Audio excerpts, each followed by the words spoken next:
Hello everyone, welcome to my YouTube channel.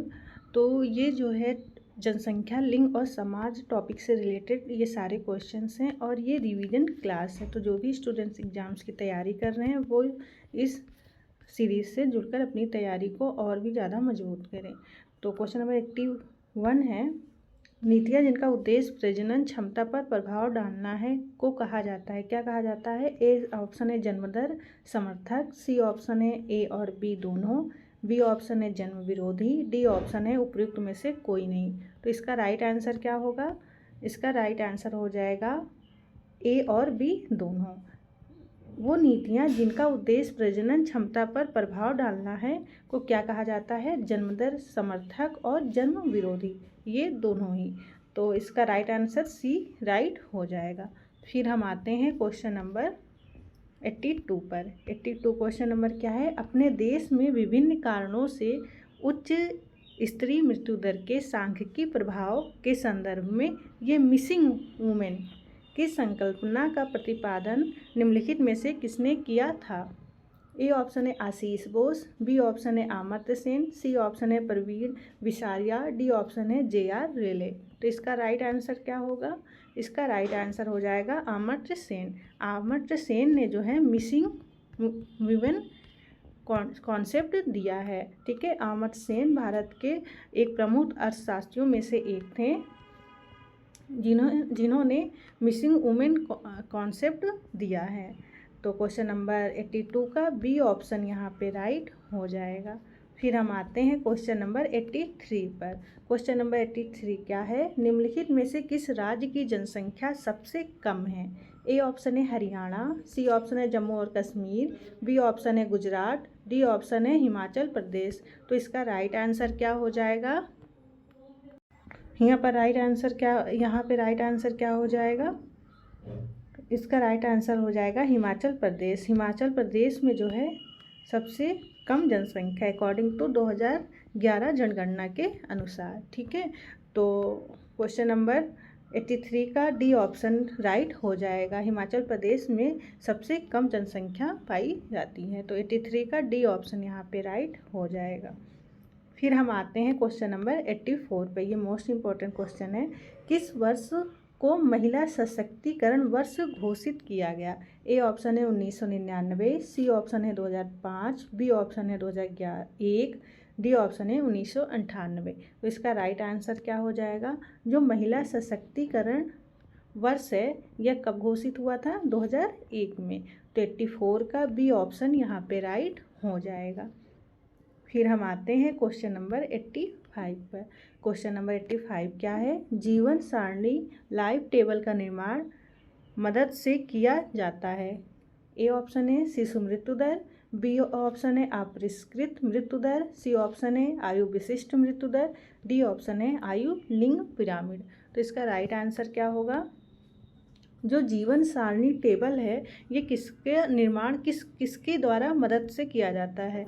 तो यह जो है आयु विशिष्ट मृत्यु दर है, इसकी मदद से जो है जीवन सारणी लाइफ टेबल का निर्माण किया जाता है। ठीक है, तो 85 का सी ऑप्शन यहाँ पे राइट हो जाएगा।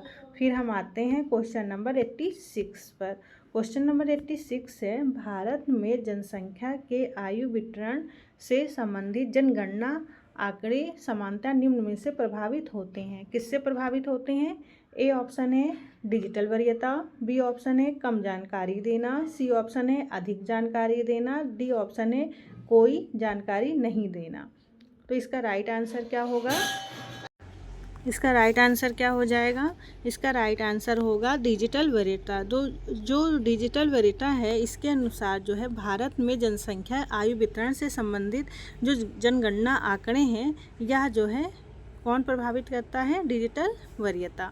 तो क्वेश्चन नंबर 86 का ए ऑप्शन यहाँ पे राइट हो जाएगा। फिर हम आते हैं क्वेश्चन नंबर 87 पर। क्वेश्चन नंबर 87 है, महिला पुरुष शक्ति संबंध की संरचना का आधार निम्नलिखित में से कौन सा है? ए ऑप्शन है महिला पुरुष पद सोपान, बी ऑप्शन है महिला पुरुष असमानता, सी ऑप्शन है महिला पुरुष भेदभाव, डी ऑप्शन है महिला पुरुष रूढ़िबद्ध धारणाएं। तो इसका राइट आंसर क्या होगा? जो महिला पुरुष शक्ति संबंध संरचना का आधार क्या है? महिला पुरुष पद सोपान। ठीक है, तो 87 का ए ऑप्शन यहाँ पे राइट हो जाएगा। तो फिर हम आगे चलते हैं क्वेश्चन नंबर 88 पर। क्वेश्चन नंबर 88 क्या है? निम्नलिखित में से कौन महिला सशक्तिकरण उपागम से संबद्ध है? ए ऑप्शन है साम्य और गरीबी विरोधी उपागम, बी ऑप्शन है सामाजिक आर्थिक हस्तक्षेप के अभिकल्पन एवं कार्यान्वयन में महिलाओं की सरोकारों को प्राथमिकता देना, सी ऑप्शन है नीचे से ऊपर की ओर उपागम जो कि संरचना में लैंगिक संवेदनशीलता रूपांतरण का आह्वान करती है, डी ऑप्शन है ऊपर से नीचे की ओर उपागम। तो इसका राइट आंसर क्या होगा? इसका राइट आंसर होगा सी ऑप्शन। ठीक है, जो महिला सशक्तिकरण उपागम है तो ये किससे संबद्ध है? यह संबद्ध है नीचे से ऊपर की ओर उपागम जो कि संरचना में लैंगिक संवेदनशीलता रूपांतरण का आह्वान करती है। तो क्वेश्चन नंबर 88 का सी ऑप्शन यहाँ पे राइट हो जाएगा। फिर हम आते हैं क्वेश्चन नंबर 89 पर। 89 क्वेश्चन क्या है? वह विज्ञान जो वृद्धावस्था की जनसंख्या का अध्ययन करता है कहलाता है। क्या कहलाता है? ए ऑप्शन है जेनेटोलॉजी, सी ऑप्शन है सोशल बायोलॉजी, बी ऑप्शन है सोशल वर्क, डी ऑप्शन है जीनियोलॉजी। तो इसका राइट आंसर क्या होगा? इसका राइट आंसर हो जाएगा जेनेटोलॉजी।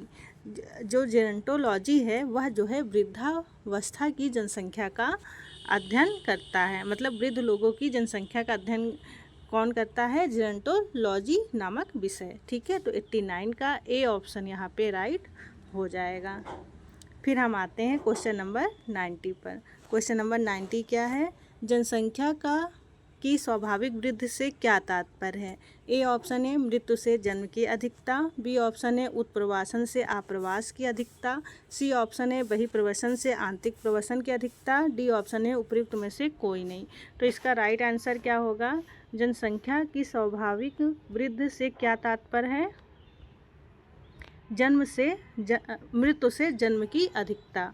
ठीक है, जब मृत्यु से जन्म की अधिकता ज़्यादा हो जाती है तो वह जनसंख्या में स्वाभाविक वृद्धि होती है। तो क्वेश्चन नंबर 90 का ए ऑप्शन यहाँ पे राइट हो जाएगा। फिर हम आते हैं क्वेश्चन नंबर 91 पर। क्वेश्चन नंबर 91 क्या है?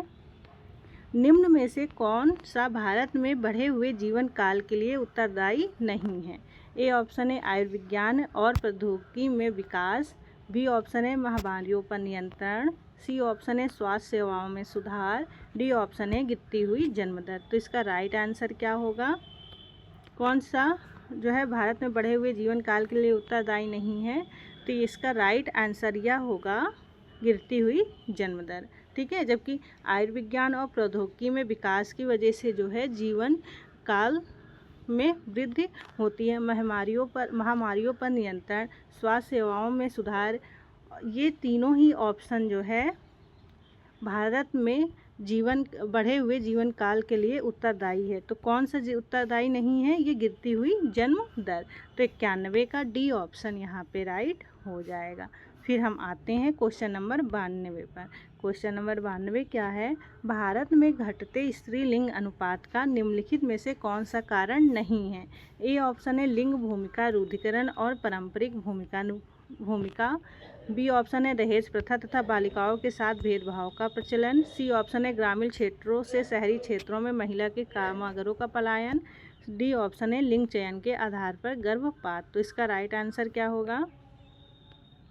यह क्वेश्चन ये पूछ रहा है कि जो भारत में घटते हुए स्त्रीलिंग अनुपात है इसके लिए कौन सा कारण जिम्मेदार नहीं है? तो जो ग्रामीण क्षेत्रों से शहरी क्षेत्रों में महिला कामगारों का पलायन है यह जो है घटते हुए स्त्रीलिंग का मुख्य कारण नहीं है, जबकि ये लिंग भूमिका रूढ़िकरण और पारंपरिक भूमिका, दहेज प्रथा तथा बालिकाओं के साथ भेदभाव का प्रचलन और लिंग चयन के आधार पर गर्भपात, इन तीनों वजहों से जो है घटते हुए भारत में लिंग अनुपात का कारण है। जबकि कौन सा कारण नहीं है? ग्रामीण क्षेत्रों से शहरी क्षेत्रों में महिला कामगारों का पलायन। ये इसका राइट आंसर हो जाएगा। तो 92 का सी ऑप्शन यहाँ पे राइट हो जाएगा। फिर हम आते हैं क्वेश्चन नंबर 93 पर। क्वेश्चन नंबर 93 है, हमारे देश में 1976 में प्रथम बार भारतीय जनसंख्या नीति किसकी अध्यक्षता में तैयार की गई थी? ए ऑप्शन है doctor K Nivasan, B option है doctor Karan Singh, C option है doctor C Chandrasekhar, D option है डॉक्टर एम एस स्वामीनाथन। तो इसका राइट आंसर क्या होगा? इसका राइट आंसर हो जाएगा बी। जो डॉक्टर कर्ण सिंह थे, उन्होंने जो है 1976 में प्रथम बार भारतीय जनसंख्या नीति में इसकी अध्यक्षता में तैयार की गई थी। तो इसका राइट आंसर हो जाएगा डॉक्टर कर्ण सिंह। तो 93 का बी ऑप्शन राइट हो जाएगा। ठीक है, डॉक्टर कर्ण सिंह की अध्यक्षता में भारतीय जनसंख्या नीति जो है तैयार की गई थी। कब? 1976 में। ठीक है, तो 93 का बी ऑप्शन यहाँ पे राइट हो जाएगा। फिर हम आते हैं क्वेश्चन नंबर, जनसंख्या सूची स्तंभ पॉपुलेशन पिरामिड मूल रूप से समझाते हैं। ए ऑप्शन है दी गई जनसंख्या का आकाशीय पिंड, बी ऑप्शन है दी गई जनसंख्या का जनसांख्यिकी दर, सी ऑप्शन है दी गई जनसंख्या की आयुलिंग संरचना, डी ऑप्शन है दी गई जनसंख्या का वृद्धि दर। तो इसका राइट आंसर क्या होगा? इसका राइट आंसर हो जाएगा दी गई जनसंख्या का एक मिनट, इसका राइट आंसर सी होगा। ठीक है, जनसंख्या सूची स्तंभ पॉपुलेशन पिरामिड मूल रूप से समझाते हैं। क्या समझाते हैं?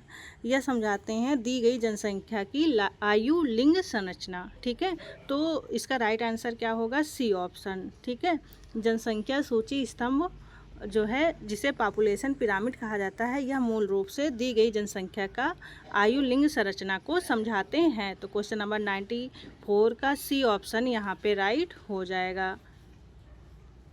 ठीक है, फिर हम आते हैं क्वेश्चन नंबर 95 पर। क्वेश्चन नंबर 95 क्या है? जनसंख्या पिरामिड जनसंख्या की निम्नलिखित में से किस पक्ष का ग्राफिकीय प्रतिरूपण है? ए ऑप्शन है मृत्यु दर तथा जीवन प्रत्याशा, बी ऑप्शन है दिए गए समय पर आयु लिंग वितरण, सी ऑप्शन है प्रजनन शक्ति तथा बर्थ कंट्रोल, डी ऑप्शन है मृत्यु दर तथा प्रजनन अनुपात। तो इसका राइट आंसर क्या होगा? जो जनसंख्या पिरामिड है, यह जो है किस पक्ष का ग्राफिकीय प्रतिरूपण है? यह जो है दिए गए समय पर आयु लिंग वितरण का प्रतिरूपण है। क्वेश्चन नंबर 95 का बी ऑप्शन यहाँ पे राइट हो जाएगा। फिर हम आते हैं क्वेश्चन नंबर 96 पर। क्वेश्चन नंबर 96 क्या है? भारत में जनसंख्या शिक्षा में निम्न में से किस पर ध्यान केंद्रित नहीं किया गया है? ए ऑप्शन है शहरीकरण और पर्यावरण संबंधी समस्याओं के प्रति जागरूकता पैदा करना, बी ऑप्शन है जनसंख्या गतिकी पर जागरूकता विकसित करना, सी ऑप्शन है जनसंख्या नियंत्रण के लिए मुख्य उपाय तैयार करना, डी ऑप्शन है जनसंख्या नीति के संबंध में ज्ञान सृजन करना। तो जो भारत में जनसंख्या शिक्षा थी, उस पर जो है इन चारों ऑप्शन में से किसमें जो है किस पर ध्यान केंद्रित नहीं किया गया था? तो जो भारत में जनसंख्या शिक्षा है, वह जो है शहरी और पर्यावरण संबंधी समस्याओं के प्रति जागरूकता पैदा किया गया था, जनसंख्या गतिकी में जागरूकता विकसित की गई, जनसंख्या नीति के संबंध में ज्ञान सृजन किया गया। राइट आंसर क्या होगा? जनसंख्या नियंत्रण के लिए मुख्य उपाय तैयार करना। ठीक है, तो 96 का सी ऑप्शन यहाँ पे राइट हो जाएगा। जो है भारत में जनसंख्या शिक्षा नीति में ध्यान केंद्रित नहीं किया गया था, वह किस पर नहीं किया गया था? जनसंख्या नियंत्रण के लिए मुख्य उपाय तैयार करना। 96 का सी ऑप्शन राइट हो जाएगा। इस पर जो है ध्यान केंद्रित नहीं किया गया था। तो क्वेश्चन नंबर 96 का सी ऑप्शन यहाँ पे राइट हो जाएगा। फिर आते हैं हम क्वेश्चन नंबर 97 पर। क्वेश्चन नंबर 97 है, ऐसी अभिवृत्तियाँ और व्यवहार जो किसी व्यक्ति के अपने लैंगिक समुदाय मानदंडों के अनुरूप होती है, वो कहा जाता है। क्या कहा जाता है? ए लिंग तादात्म्यता, बी ऑप्शन है लिंग उपयुक्ता, सी ऑप्शन है लिंग व्यवस्था, डी ऑप्शन है लिंग संवेदन। तो इसका राइट आंसर क्या होगा? इसका राइट आंसर होगा लिंग उपयुक्ता। जो ऐसी वृत्तियाँ और व्यवहार जो किसी व्यक्ति के अपने लैंगिक मानदंडों के अनुरूप लेती हैं, उसे कहा जाता है लिंग उपयुक्ता। तो क्वेश्चन नंबर 97 का बी ऑप्शन यहाँ पे राइट हो जाएगा। फिर हम आते हैं क्वेश्चन नंबर 98 पर। क्वेश्चन नंबर 98 क्या है? लिंग के समाजशास्त्री विश्लेषण से तात्पर्य है निम्न में से किसकी जांच की जानी चाहिए? ए ऑप्शन है लिंग विभाजन, सी ऑप्शन है लिंग निष्पादन, बी ऑप्शन है लिंग विभेदीकरण, डी ऑप्शन है उपयुक्त सभी। तो इसका राइट आंसर क्या होगा? जो लिंग समाजशास्त्री के विश्लेषण से तात्पर्य है कि निम्न में से किसकी जांच की जानी चाहिए, तो यह जो है उपयुक्त तो सभी यहाँ पे राइट आंसर हो जाएगा। लिंग विभाजन, लिंग निष्पादन और लिंग विभेदीकरण। तो लिंग के जो समाजशास्त्री विश्लेषण है तो उनसे तात्पर्य है कि वो लोग जो लिंग के समाजशास्त्री जो अध्ययन करते हैं वो जो है उपयुक्त तो सभी पर जो है जांच करनी चाहिए। ठीक है, क्वेश्चन नंबर 98 का डी ऑप्शन यहाँ पे राइट हो जाएगा। फिर हम आते हैं क्वेश्चन नंबर 99 पर। क्वेश्चन नंबर 99 क्या है? निम्नलिखित में से किसके परिणाम स्वरूप उच्चतर बाल निर्भरता अनुपात होता है? ए ऑप्शन है जन्म के समय बढ़ती हुई आयु संभाविता, बी ऑप्शन है बाल श्रमिकों का उच्चतर समानुपात, सी ऑप्शन है उच्चतर प्रजनन दर, डी ऑप्शन है प्रौढ़ व्यक्तियों का स्थानांतरण। तो इसका राइट आंसर क्या होगा? जो इसका राइट आंसर हो जाएगा उच्चतर प्रजनन दर। उच्चतर प्रजनन दर द्वारा जो है उच्चतर बाल निर्भरता अनुपात जो है होता है। ठीक है, उसके परिणाम स्वरूप उच्चतर बाल निर्भरता अनुपात किसके परिणाम स्वरूप होता है? उच्चतर प्रजनन दर के द्वारा। ठीक है, तो 99 का सी ऑप्शन यहाँ पे राइट हो जाएगा। फिर हम आते हैं क्वेश्चन नंबर 100 पर। क्वेश्चन नंबर 100 क्या है? R.W. कोनेन के अनुसार लिंग क्रम किस पद को संदर्भित करता है? ए ऑप्शन है पुरुष तत्व तथा नारीत्व के बीच शक्ति संबंध का पैटर्न, बी ऑप्शन है विशिष्ट प्रतिवेश के अंतर्गत लिंग संबंधों का विन्यास, सी ऑप्शन है समूह में महिलाओं तथा पुरुषों की परिस्थिति का समादर के बीच अंतर, डी ऑप्शन है पुरुषों तथा महिलाओं के बीच सामाजिक रूप से प्रतिरचित अंतरक्रिया। तो जो R.W. कोनेन है उनके अकॉर्डिंग जो है लिंग क्रम पद किसे संदर्भित करता है? यह संदर्भित करता है पुरुष तत्व तथा नारीत्व के बीच शक्ति संबंध का पैटर्न। ठीक है, तो क्वेश्चन नंबर 100 का ए ऑप्शन यहाँ पे राइट हो जाएगा। फिर हम आते हैं क्वेश्चन नंबर 101 पर। क्वेश्चन नंबर 101 क्या है? भारत में किस वर्ष में जनसंख्या की समस्या को पहचाना तथा परिवार नियोजन के लिए सरकारी राष्ट्रीय कार्यक्रम अपनाया?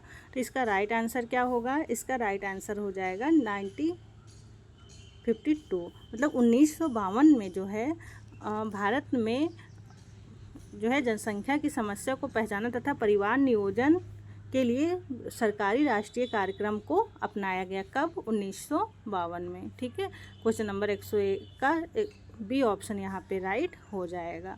फिर हम आते हैं क्वेश्चन नंबर 102। क्वेश्चन नंबर 102 क्या है? निम्नलिखित में से किस दशक में भारत की जनसंख्या के आकार का पूर्ण ह्रास हुआ था? कब हुआ था?